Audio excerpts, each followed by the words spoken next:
this video, we address issues regarding self-defense techniques, dealing with unarmed attackers. The Krav Maga system defines self-defense techniques and differentiates between self-defense and fighting this way. In self-defense techniques, the attacker has committed himself to a particular hold or catch. It could be by grabbing the hair. It could be by choking someone, whether the choke comes from the front, the side, or the rear. It could be by a headlock, a variety of headlocks from different angles. Bear hugs, whether the arms are free or whether the arms are caught inside the hold. It could be someone lifting you and trying to take you from point A to point B.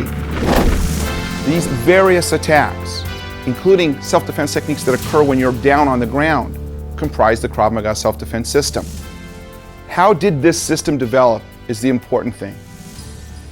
In Israel, the idea was that the Israelis wanted to be able to develop an army that was a powerful fighting unit. They wanted to be able to do this in a relatively short period of time, to give people broad knowledge, to make warriors, to make people that could defend themselves against any possible threat. But the time was limited. They knew that they had to deploy their personnel for tactical reasons. And so they turned to a system of self-defense that could be taught quickly, that could be learned quickly, and that could be retained with minimal practice and review. The Krav Maga system was born in the Army based on their needs. And how do we find the responses? How do we build people quickly to deal with problems? Is we look to see what their instinctive response to danger is. And perhaps the best way of addressing our approach to self-defense is to take an isolated series of exercises to point up our approach and how we deal with problems within each exercise. I'm going to use Michael for this purpose. If we look to see what we can do to build a technique, and I'll use the choke, for example, from the front. If I apply the choke to Michael, very strong, taking my thumbs and pushing him into the front part of his throat, and I have a very firm grip on his throat, and he has no training whatsoever and does not expect to be attacked this way, Michael will have an instinctive response to this danger, especially if he didn't expect the attack, if he's an untrained person. And his instinctive reaction will be similar to going to the threat or going to the danger. This is in everybody. It's their instinctive nature is to go to where they feel pain or pressure. His response may look like something like this to this position. And to build people quickly, we recognize we want the defensive approach, the defensive technique to be patterned after what is in us instinctively.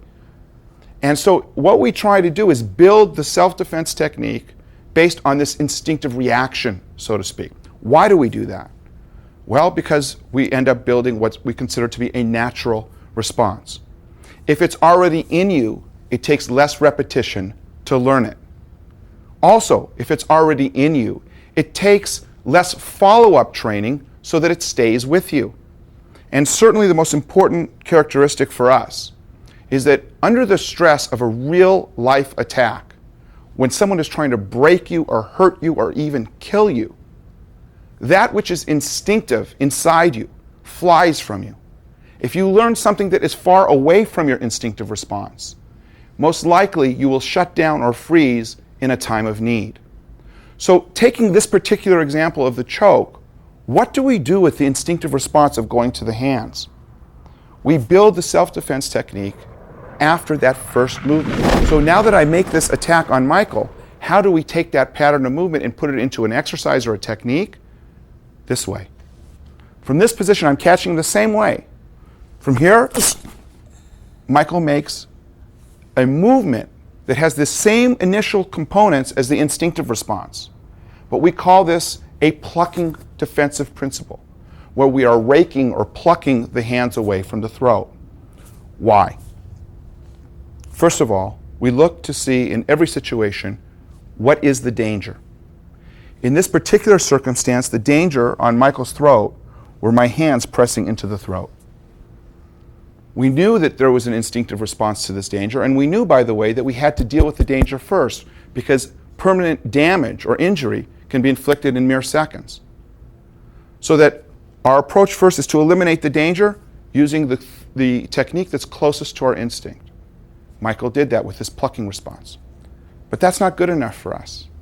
because we understand that there can be variations in the attack. For instance, you saw me grab Michael with my arms in a relatively straight position.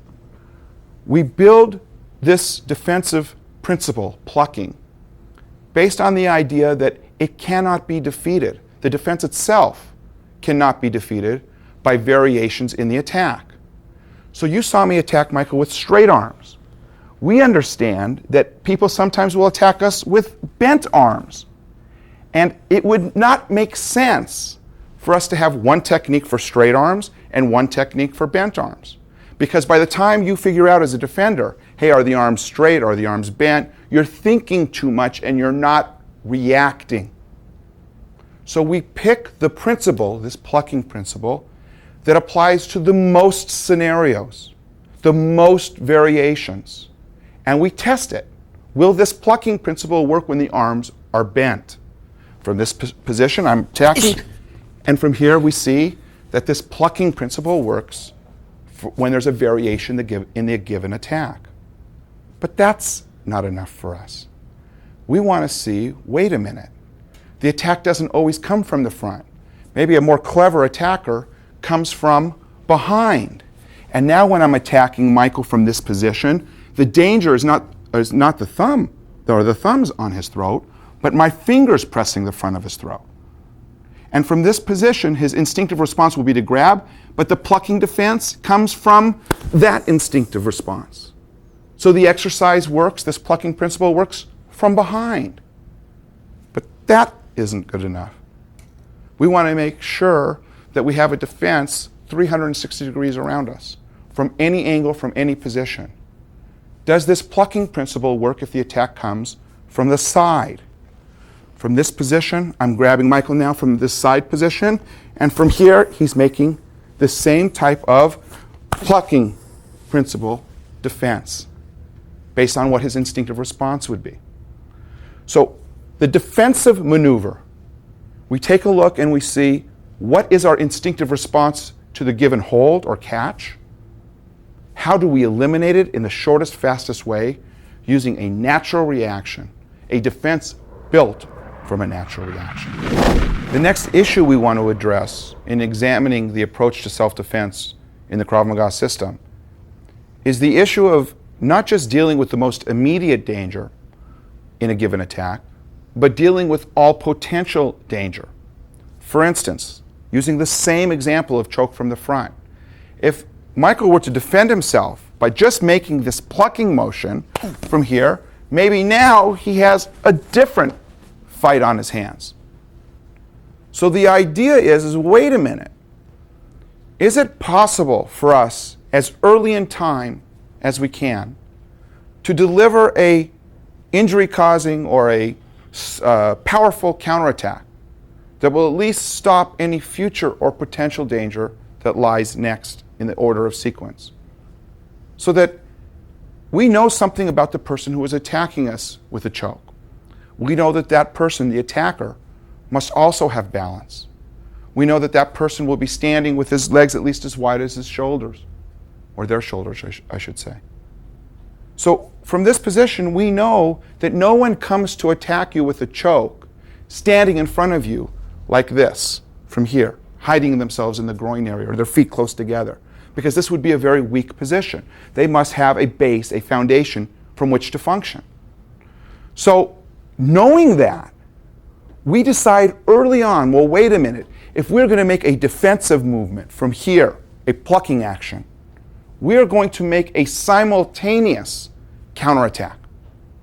This counterattack will deal with or shock the person that's attacking us enough to stop any future attacks, to stun him so that we can continue with additional counterattacks so that all future or potential danger down the road is dealt with immediately.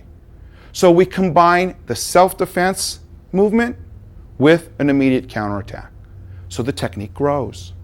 From the front, what are we doing? From this position, from here, Michael giving, from this position, an immediate counterattack. Look from this angle. Because my legs are wide, as Michael defends, he's sending his leg straight up, which catches the underneath of my groin. causing me at least an initial stun at the very least. And Michael then can follow up with appropriate counterattacks, take me down, control, or just simply leave the scene. The issue here is eliminating not just the first danger that was around your throat, but the person dealing with the attacker, not the hold that the attacker is making, but dealing with the attacker to enable that person to continue to cause you danger or damage. It is extremely important that our training is realistic. It must be safe on one hand and as realistic on the other hand as possible. It is also true that we must know how to operate from varying states of readiness. For instance, if I'm at a distance from Michael and I want to attack him with a choke, and he sees me, and he's aware of me, and I come at him to choke him, from this position, he should not let me get to him to choke him, despite the fact that he knows a good choke defense. In other words, if you see the attack coming and you are able to be ready for it, just because you know a good choke defense, you don't let someone choke you. We are trained in combatives. We're trained in blocking techniques. If you see a choke that's coming your direction, you move out of the way. You redirect the hands. You attack with punches and kicks. You don't stay and wait to be choked. However, we recognize two things. Sometimes our attention is diverted, and people can capitalize on that and reach us and choke us, and we must know how to defend against that. So we're not quite as ready. We're surprised. Or it could be, possibly, that we saw the attack coming, but we froze in that moment. We're unable to stop it on its way, and now have to deal with the problem in its place, the choke itself. So if I reach Michael and I choke him, maybe he was looking off in a different direction, and I choke him, now he must know how to defend himself. The concept that's of crucial importance is the concept of defending yourself from a position of disadvantage, meaning that we allow ourselves to defend from being in a weak position against a strong attack. An example could be that Michael is not ready to defend himself, and the choke comes in such a way that the choke is delivered not just in its place, but with a strong push backwards, which we will address in this tape. As I push Michael from here, he falls backwards. The defense must be made as we fail, as we are falling back, as we are in a vulnerable position. Because what does it mean that someone got to you and reached you and are choking you? You may not even realize you're in danger until you're already falling back. If we could defend from that bad position, from that position of disadvantage, then we can defend from a more ready state. We must practice training from a position of disadvantage. And by understanding these varying degrees of readiness, we can understand how to bring realism, how to bring true-to-life danger and real-life attacks into the training drills.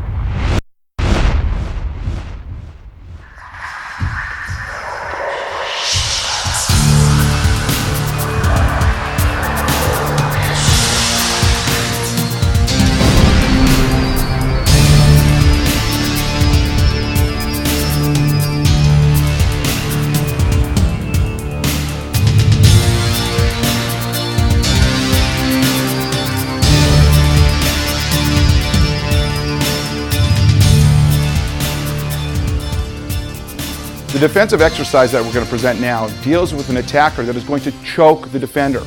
The choke is delivered in such a way that the defender remains in their place. However, the power of the choke is such that my thumbs, as the attacker, can crush the front of the trachea here. The defense must be swift, it must be effective, and it must be based on instinct so that there is no injury to the front of the throat. The attack looks like this, where my thumbs, again, as I mentioned before, can apply extreme pressure in a very short period of time.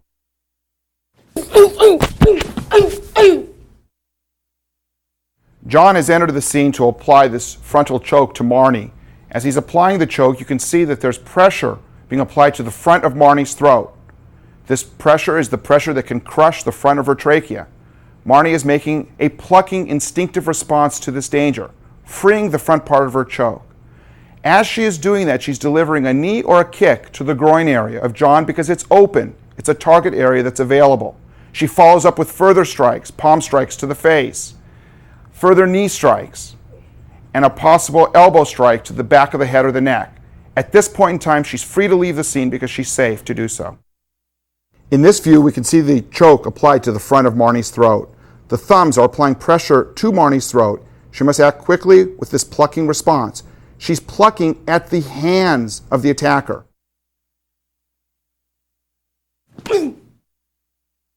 This view presents the legs of the attacker, and please note that they are spread, and this is because the attacker must be balanced and strong when they apply the choke to the victim. This allows for Marnie to make the plucking movement for the defense against the choke and deliver a simultaneous attack to the groin area of the attacker. If the attacker is at a distance, the foot or shin area will be striking the groin. If the attacker has his bent arms during the choke or is smaller, that will necessitate delivering a knee to the groin area as the counterattack.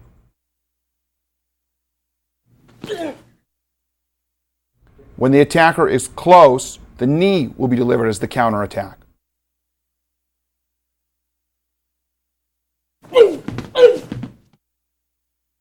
Here, Marnie's making the plucking defense and delivering the knee counterattack to the groin. This drops John's body, and Marnie attacks with palm strikes to the chin and her fingers towards John's eyes.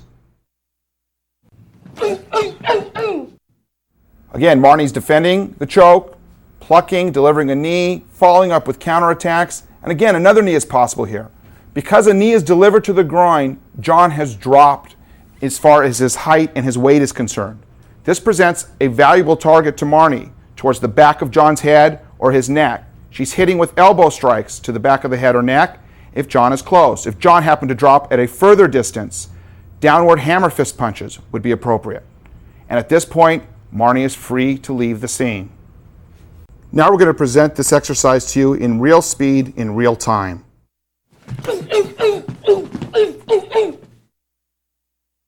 The defense is presented in stages so that you can learn the technique as it's broken down.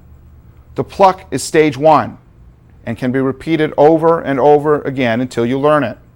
Once you feel comfortable with that, the first counterattack can be delivered simultaneous to the defense. As you see, Marnie is plucking and delivering a sharp knee to the groin area because that's the area we know will be vulnerable in the attacker.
The next scenario deals also with the choke in the place. However, the angle has changed. In this particular exercise, we're going to deal with an attacker that applies a choke in the place, but the attack comes from behind. From this position, the attack is applied from behind. So therefore, the fingers around the throat are presenting a crushing type power to the front of the trachea. The defense must be made quickly and instinctively. From this scene, you can see the attacker approaching from the rear, applying the choke. The fingers are firmly surrounding the front part of Michael's throat, and the attack is made. Michael is making an instinctive plucking type reaction to the immediate threat, making a diagonally step out and back. The hand that made the pluck on the inside of the attacker's hand is now flying to the groin. Michael's bringing his hand up, applying elbow strikes to the face and throat area. And when it's safe to do so, he's rotating in with attacks, hammer fist punch, left punch, grabbing the attacker and delivering further counterattacks with knees, straight punches or hammer fists, uppercuts, and when it's safe to do so, he leaves the scene.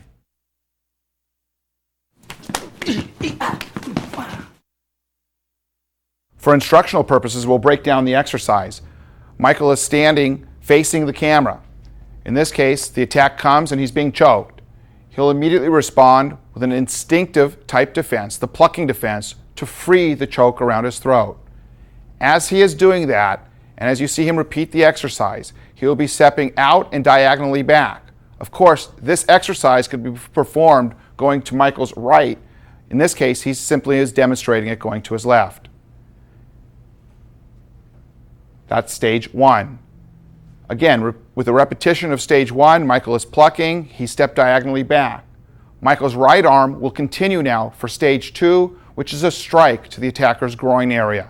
You see that he's using the fingers curling up to go underneath the groin area to cause maximum impact and pain. From this position, the attacker should bend slightly forward as a result of being struck in the groin. Michael is in a position to give an upward elbow strike to the throat or chin area. At this point in time, he can deliver multiple elbow strikes on a horizontal plane. At this position, he'll be ready to turn and continue attacks with a hammer fist and a follow-up punch with the left hand. He will grab the attacker and follow up with appropriate knee strikes and possible hammer fist punch or other punch until it is safe for him to leave the scene. In this scene, the exercise is reviewed from the back of Michael. You'll see the attack is being applied. Michael is making a plucking instinctive type of defense while stepping diagonally back into the outside. The inside hand continues to the groin, the fingertips up and underneath the groin. Michael pulls his hand back and delivers elbow strikes to the throat or chin. Michael will then be able to turn and face his attacker, delivering hammer fist punch and other follow-up punches, grabbing the attacker, delivering knee strikes, and further counterattacks as necessary.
In this next scenario, we are also dealing with a choke that's delivered from the front.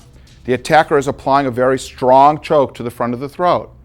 But unlike the other exercise that we've presented, this exercise relies less on instinct, but provides for a stronger defense.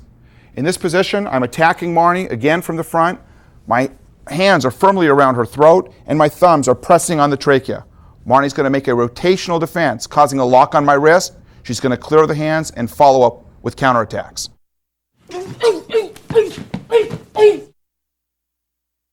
In this view, we can see the attack applied to Marnie.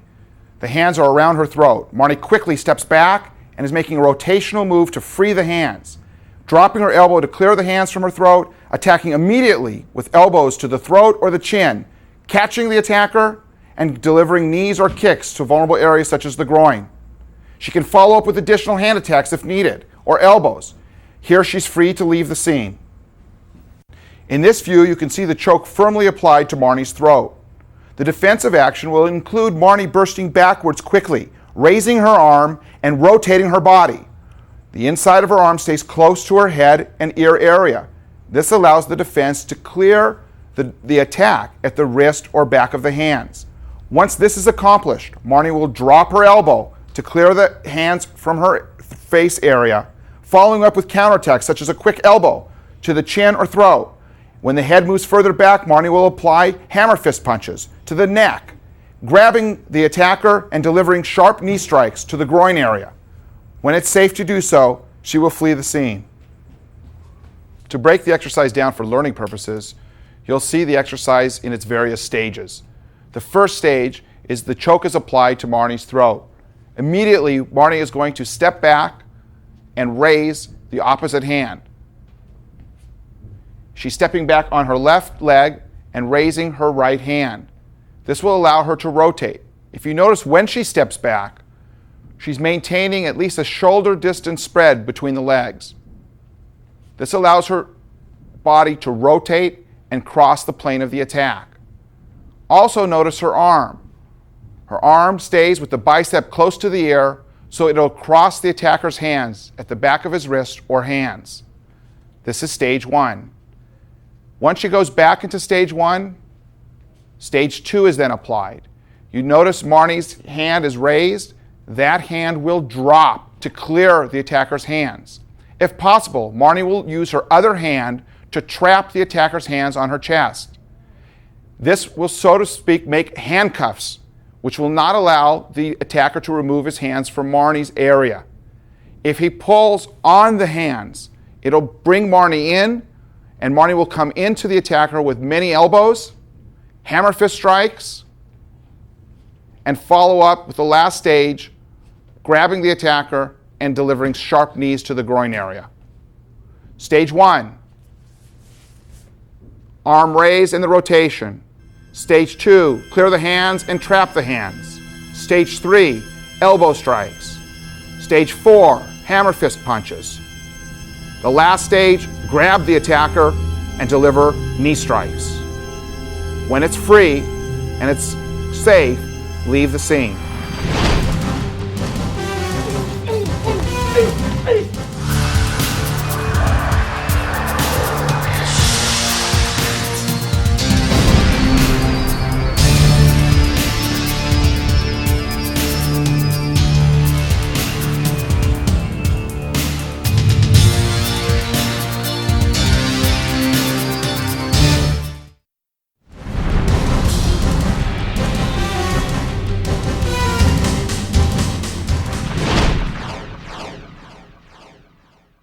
In this next scene, we see the rotational defense against a choke applied in a different context.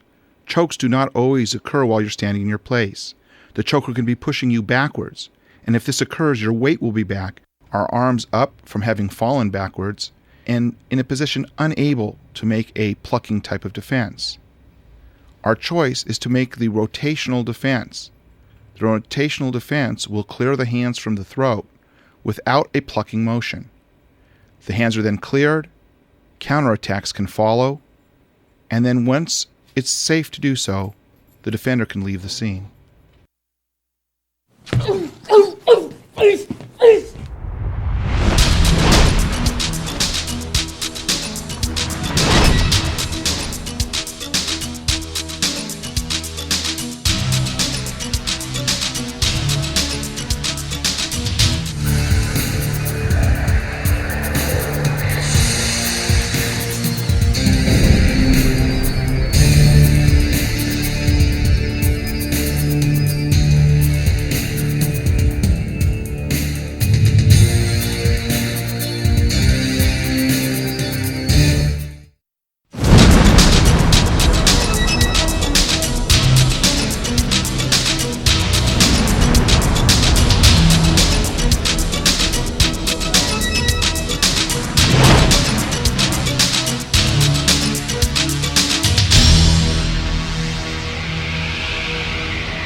In this next scenario, we're going to deal with a threat that basically is a choke from the rear in the place.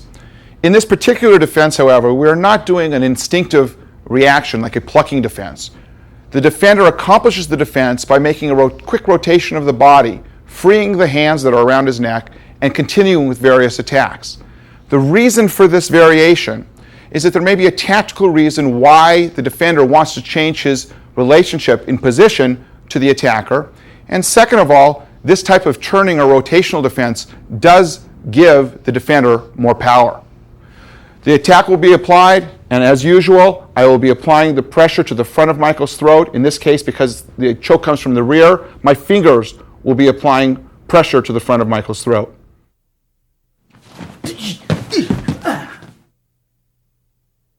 In examining this exercise, you'll note that once the attack is made, Michael will be stepping forward, and as he steps forward, his hand comes up, staying close to his ear. Michael makes a quick rotation, clearing the hands, and attacking immediately with the hammer fist to the attacker. He comes back and counterattacks with an overhand right punch, and now is in a position to grab the attacker and offer various knee strikes and any further hand strikes as needed. As the choke is applied to Michael, his first reaction will be to raise his arm and step. Note how close his arm is to his face. As he turns, the attacker's hands will be moved from his throat and neck area. Michael then can follow up with an immediate hammer fist down on the attacker and an overhand right, changing his position slightly, his weight in the counterattacks. From this point, he can grab the attacker and deliver sharp knee strikes to vulnerable parts on the attacker's body. Go! Ah!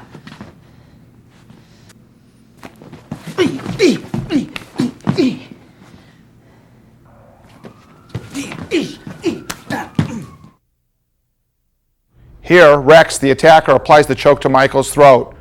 Michael is making the defense by stepping forward and raising his hand immediately, keeping the hand very close to his ear. As he rotates, he will cut across the hands of the attacker, freeing his throat, coming down with an immediate hammer fist to the face, head, or neck of the attacker, following with an overhand right as he steps in, following up with knee strikes as he's grabbing and pulling the attacker forward, and another overhand right. He can retreat from the scene at this point.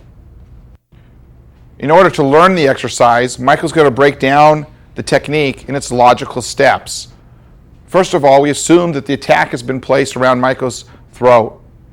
He's going to step forward to create some distance, rotating very harshly, keeping his hand very close to his head area. The inside of his bicep is almost pressed against his ear. This position will allow him to free the hands that are around his throat by crossing at the attacker's wrists or the back of the attacker's hands. Michael's already in a position with his raised hand to deliver a downward hammer fist blow, stepping and giving an overhand right punch, stepping in further to deliver a series of sharp knee blows to vulnerable targets on the attacker's body. If further counterattacks are needed, he's in a position to do so. And when it's necessary or when it's appropriate, Michael can retreat from the scene.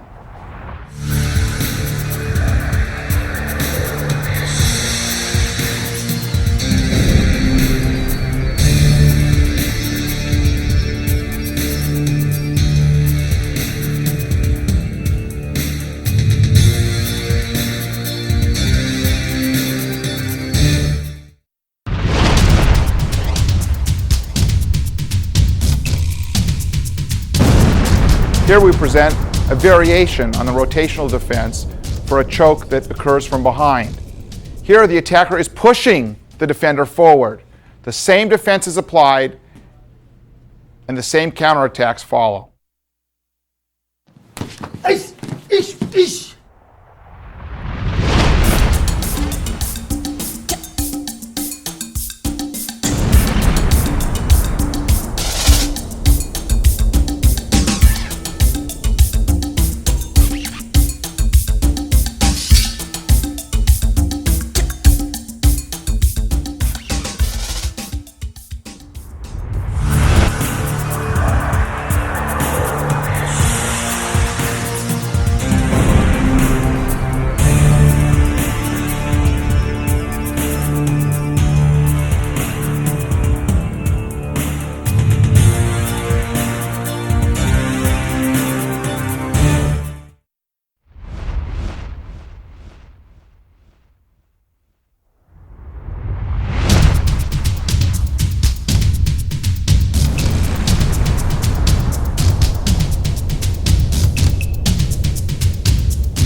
In our system of self-defense, we want to be complete in that we want to be able to deal with threats from any possible angle.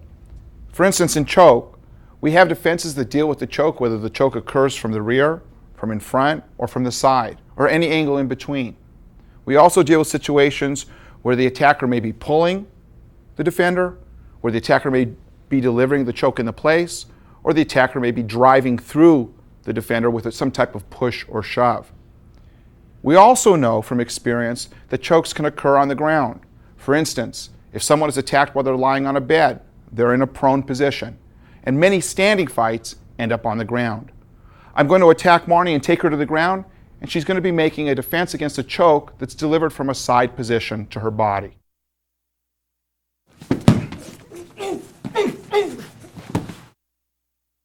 Here, Willie, as the attacker, has Marnie on her back and has his hands firmly around her throat.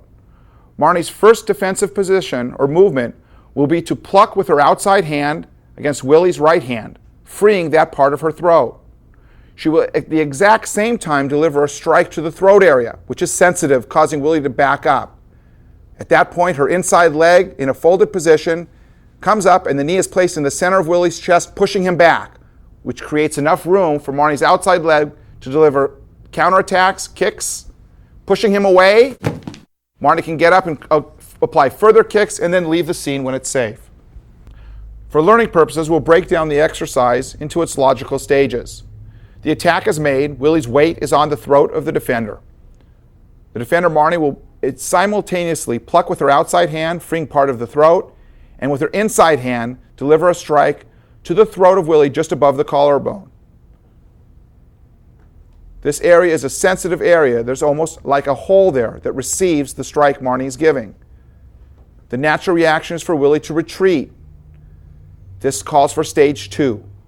In stage 2, the knee comes shooting up and creates a distance for Marnie, pushing Willie back and not allowing Willie to collapse on her. This pushing back immediately allows the leg to come up for stage 3, which is a solid kick to the face. As many times as is necessary, with the last kick, pushing him away, Marnie rises quickly and is able to kick further if necessary or retreat.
We are presenting now a new set of problems and solutions.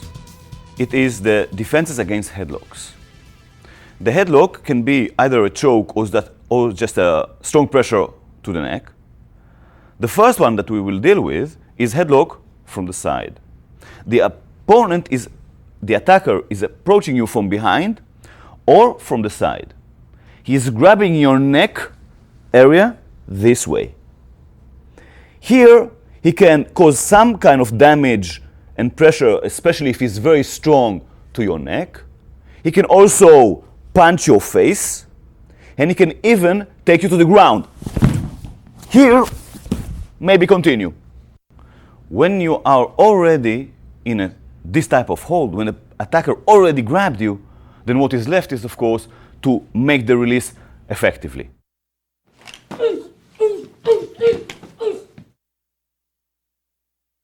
As early as possible, strike with the open hand to its groin.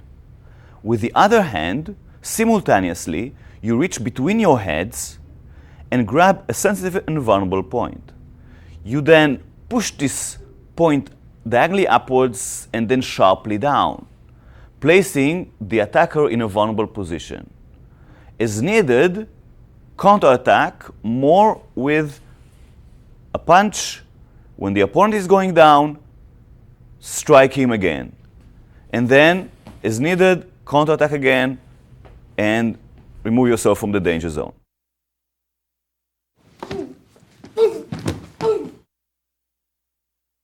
As the attacker is grabbing, Marnie buries her face into the attacker's ribs.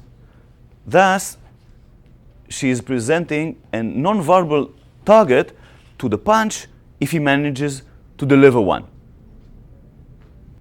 As the attacker is grabbing you and you're being sent down and forward, you must strike early to the groin. Because of his movement, his momentum, you may have to make a step forward. This is a byproduct to the technique. Inserting the hand between the heads, then grabbing a sensitive point.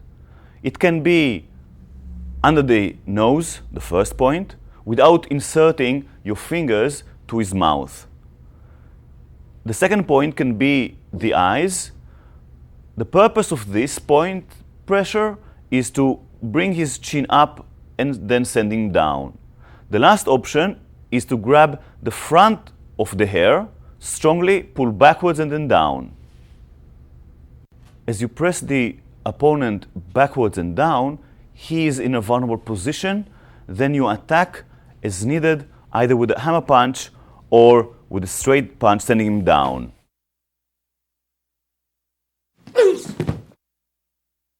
And now for our learning stages. You start with a strike to the groin of the opponent and simultaneously bring the other hand high up between the heads. This may be accompanied by a step. Our second stage is to pull at the sensitive point.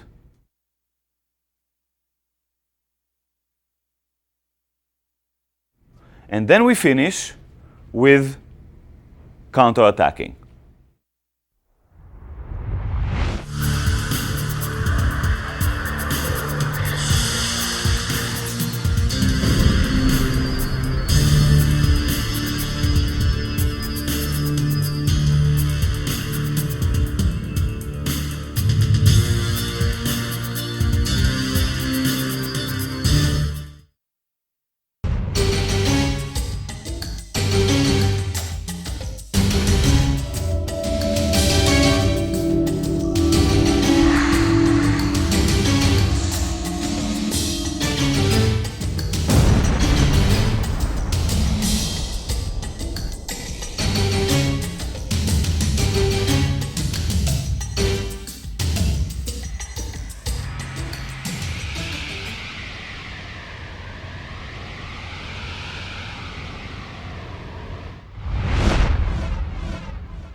We are presenting now another type of headlock, much more dangerous one, as the attacker approaches you from the rear and applying very strong pressure against your windpipe with the sharp side of the forearm. When he's doing this, he's preventing you from breathing and definitely can cause strong and big damage to your windpipe. David will present a quick and fast release and counter-attacking against this type of grab.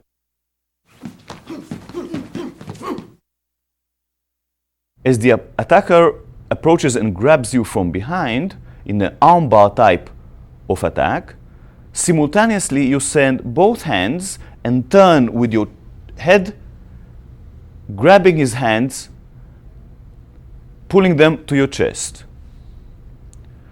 You are twisting strongly. Now you take your head out from the grab, step out, and counter-attack first to the groin, and then other attacks as needed.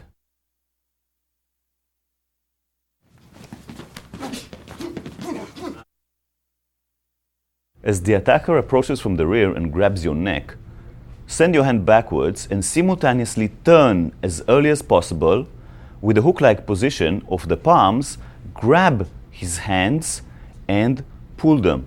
You must turn your chin very quickly sideways touching your shoulder. David now pulls the attacker's hands down to his chest, but this is creating an opening. From this opening, he can come out with his head, escaping the grab. When the head is out and the hips are turned, you must step out and forward towards the attacker. This brings you to a position that you can counterattack immediately to the groin area.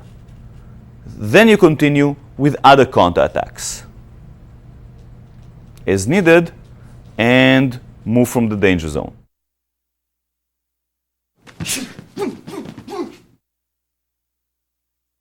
The learning stages are as follows. First, we must prepare ourselves to be able to make the plucking technique very strongly. So we send and pluck only with the right hand, learning the process of, with the hook hand, plucking and pulling the opponent's hand. Then we do it with two hands. We send two hands simultaneously, grabbing the opponent's hands. Hitting the opponent's face may be a byproduct here. Now comes the whole first stage. That is turning the body and the chin strongly. Your chin must touch your shoulder when you're making this technique. This is phase number one. After finishing the first stage, take your head out from the grab.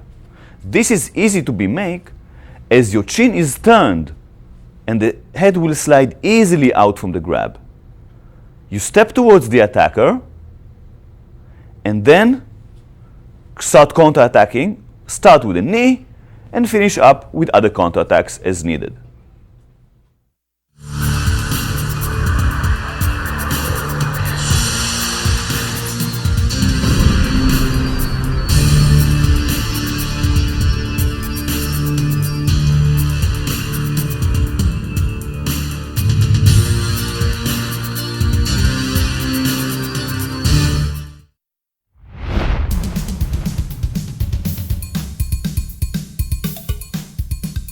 It may happen that against a very strong attacker, you will not be able to take your head out.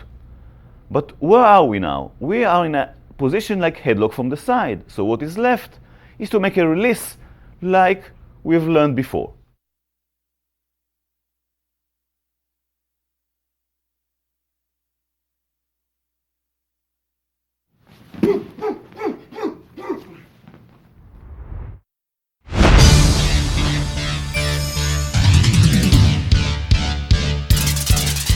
The attacker is applying a headlock now, but this time he's applying another type of headlock from the rear. The attacker is sending his elbow more forward. By this, the crook of the elbow is in front of your windpipe.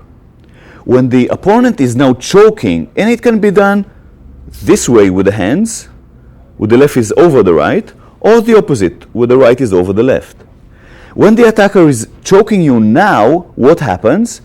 He's blocking the blood flow in the carotid artery, and you may faint in a very, very short time. You must react decisively and immediately.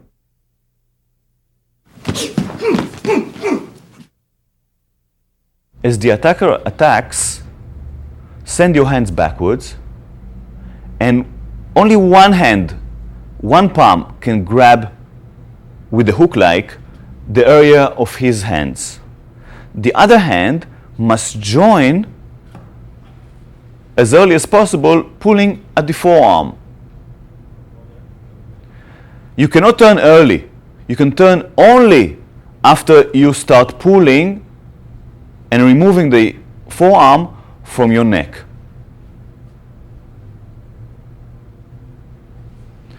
The elbow, while you are pulling, is being directed sideways.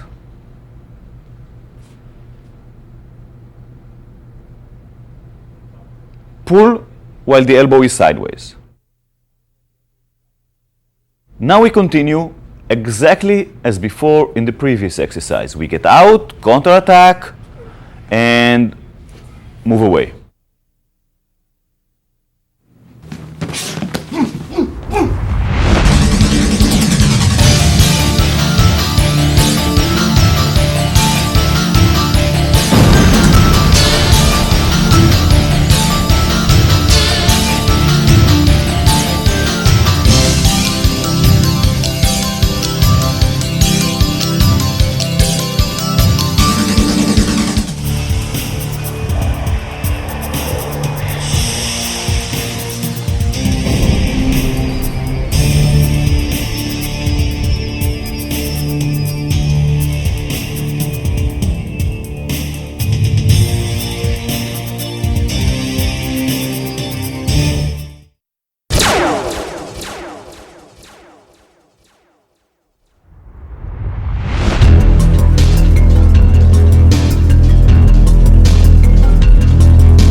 We're going to meet here another type of headlock. It is really with the same type of pressure being applied on the trachea and to the neck. But this time the defender is bent and the attacker is over him, above him. Please, David. In this position, my forearm is pressing very strongly at his trachea. When I'm arching back, the pressure is being increased and to his neck applied also.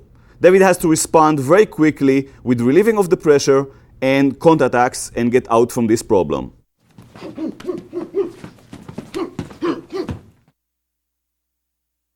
Wade joined us as the attacker. He will grab David's neck. David is bending. Wade is applying very strong pressure on the windpipe of David. David has to respond quickly while Wade is arching back, and even before he's arching back, he must send his hand and trap and hook, pluck the attacker's hand, and at the same time counterattacking to the groin. Continue with counterattacks to the groin and elbows to the head, and then join two hands to grab the attacker's palms. The defender then is going in, arching and turning, releasing himself, getting out from the grab, and as needed continue with counterattacks. When he feels safe, he can move away from the attacker. In slow-mo, we see David, the defender, inserting his palm, hook-like, to pull the defender's hands. To reduce the pressure, he's assisting with his shoulder, continue to press the hands of the attacker. Simultaneously with the pluck, the defender is counterattacking immediately with an open hand to the groin area. Continue with the counterattack. The most appropriate one is now an elbow directed to the opponent's head.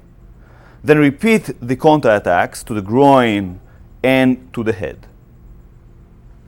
After the initial counterattacks, you must get out from the remaining grab. One of the options is to join with two hands on the attacker's hands. Go diagonally forward with the right leg, arch under the armpit and arm of the opponent, turn, get out from the grab, and follow up with more counterattacks as needed.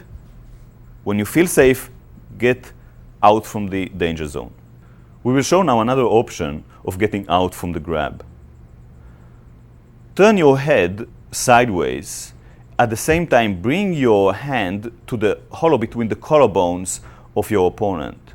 Push the thumb against his neck. Remove your head from the grab and distance yourself from the attacker and counterattack again with another kick. Move from the danger zone as early as possible.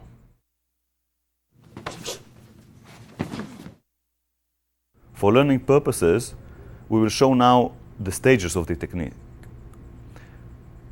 First, pluck the opponent's hand while inserting your shoulder to create pressure on his hands, thus remove his forearm from your neck.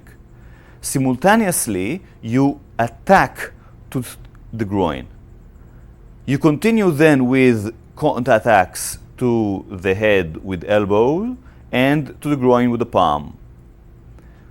When you feel no much of resistance, you can get out while grabbing his hand by two hands, stepping diagonally forward, arching under his armpit, then turning towards him and finishing with more counter-attacks and fleeing the scene when you feel comfortable doing this.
We are presenting you now with a new set of problems and solutions. This time, the problem is a bear hug. With a bear hug, the opponent can inflict some kind of damage to you. He can also move you around. He can limit your movements, trap your hands, limit your body movement, so another person can come and hit you. I will show first a bear hug when Caroline will be with the hands free. My hands will be tight behind her back.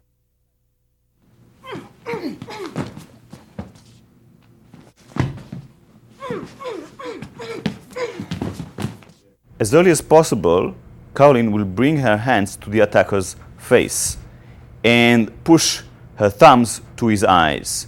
Then she continues with counterattacks with a hammer punch.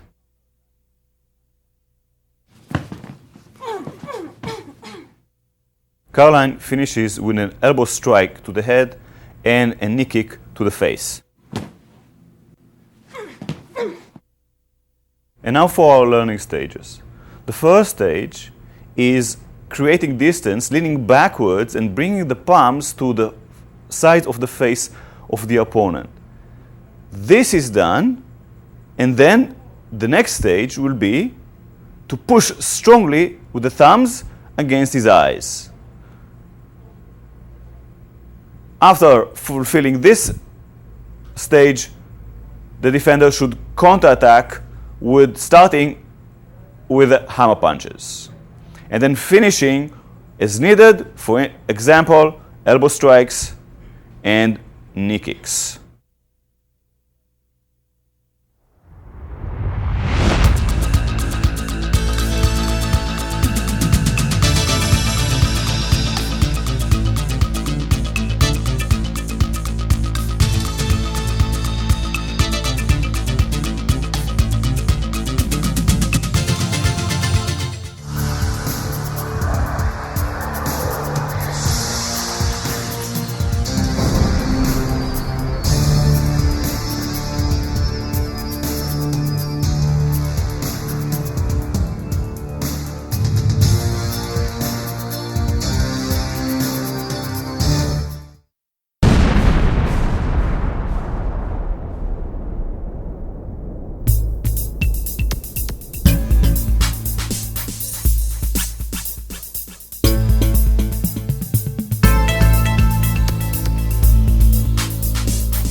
This time, as the attacker, I will grab Caroline with a bear hug, functioning the same as before for me, but for her, her arms will be pinned to her body. She will not be able to move them as before towards my eyes.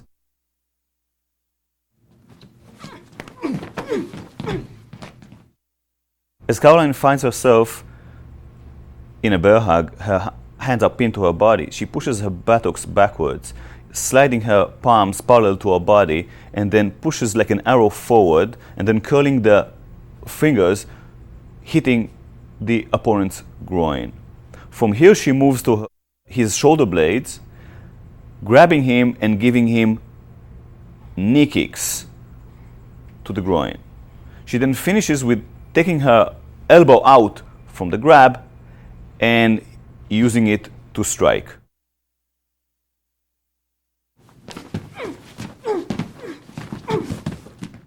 In order to slide between the bodies, Caroline has to push her buttocks backwards and parallel go with the palms between the bodies, and then strike like an arrow, curling with the fingers at the end of the motions. As the first learning stage, Caroline will push her hips backwards while sliding her palms parallel to the body, coming forward in an arrow shape, and then hitting the opponent's groin from under with curled fingers. After finishing the first stage, she will grab the opponent's shoulder blades, hit him with a knee, as she now has a good distance for a knee strike. The last stage will be taking the hand out from the remaining of the grab, striking with an elbow to the back of the head.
Next, we'll be confronting a new set of problems. These are the hair pulls.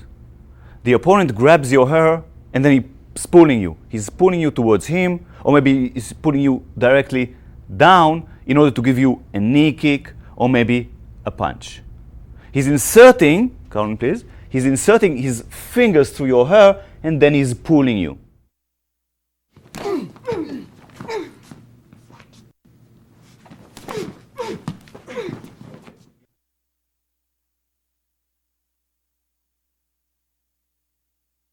As you're being pulled forward and down, you must initiate a strong step, bursting forward. As you do this, you block the opponent's attack, whether is it a knee kick or a hand strike. Simultaneously, you strike to the groin. After that, as a second step, you strike to the opponent's head, face with the heel of the hand, and finish with a kick.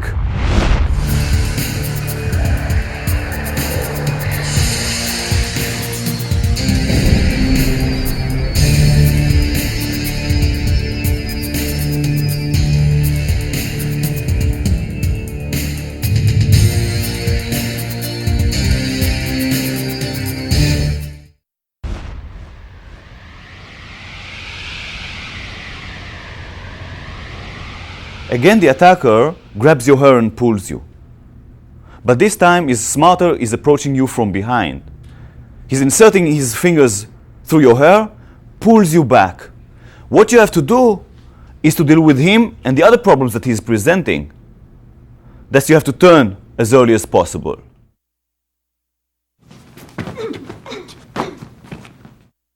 The attacker approaches you from behind, grabs and pulls your hair. He's pulling your head down a little bit. You have to turn early, get in, block his attack, whatever it is, and simultaneously counterattack to the groin. After that, continue with other counterattacks such as a heel hand to the face and another kick to the groin. Move from the danger zone as early as possible.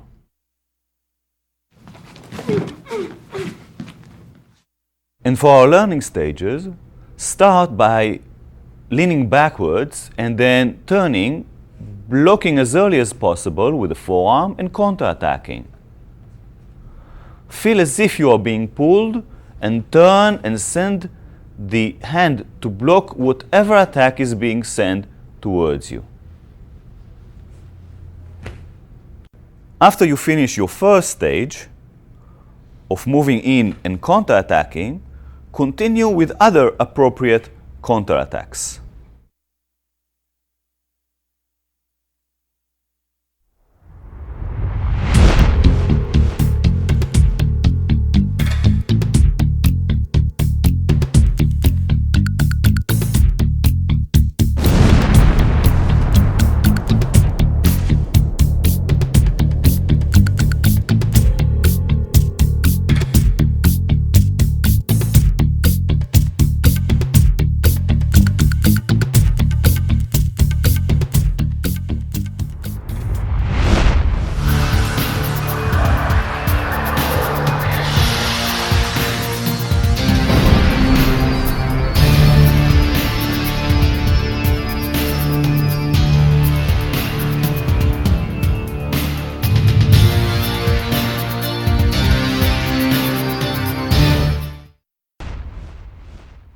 We hope you've learned from the tape the self-defense techniques.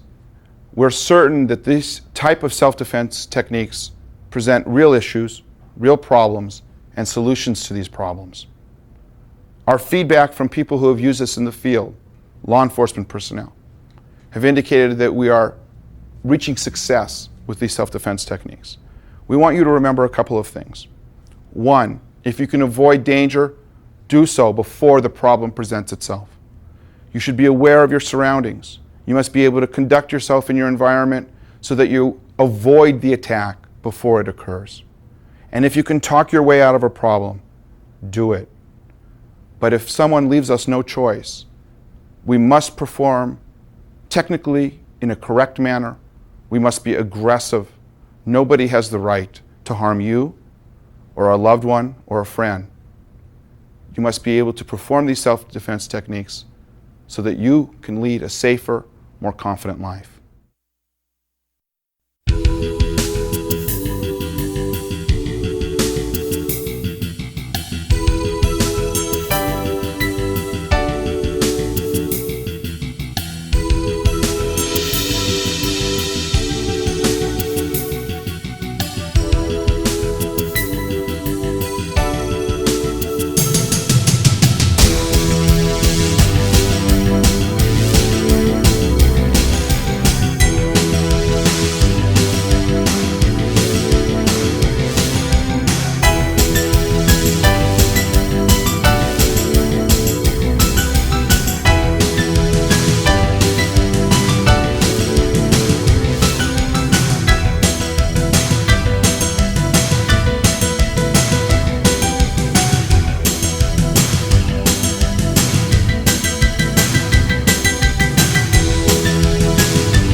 Krav Maga training seminars, instructor programs, apparel, Krav Maga services and merchandise. Visit our website at www.kravmaga.com.